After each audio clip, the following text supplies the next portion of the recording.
बालपणी हाताला धरून चालायला शिकवणारी आई, ज्यांचे अनुकरण करून आपण व्यवहार आणि कुटुंब वत्सल आपण बनतो, ते आपले वडील, किंवा शाळेत काय बरोबर काय चूक हे अगदी मुलांना आत्मसात होईपर्यंत शिकवणारे गुरुजी, आणि लग्न झाल्यावर घरचे बाहेरचे आपल्याला जो उपदेश करतात ते सगळे लोक कळत न कळत आपल्याला चांगला मार्गच दाखवत असतात. मग गुरु कोणाला म्हणायचं?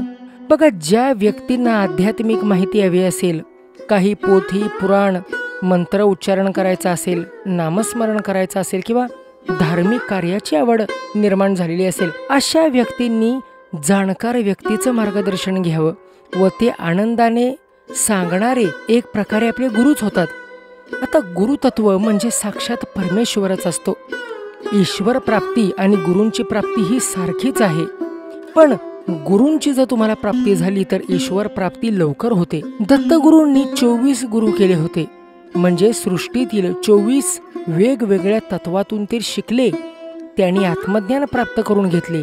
जेव्हा आपल्याला गुरु मिळतो तेव्हा तो आपल्याला प्रत्येक संकटातून विवेक बुद्धीने मार्ग काढायला शिकवतो. परिस्थिती कोणतीही असू दे, अशा प्रसंगावेळी मानसिक तोल ज्यांचा डगमगत नाही, जे स्थिर मनाने सर्व संकटातून मार्ग काढतात, त्यांनाच आपण सिद्धपुरुष म्हणतो.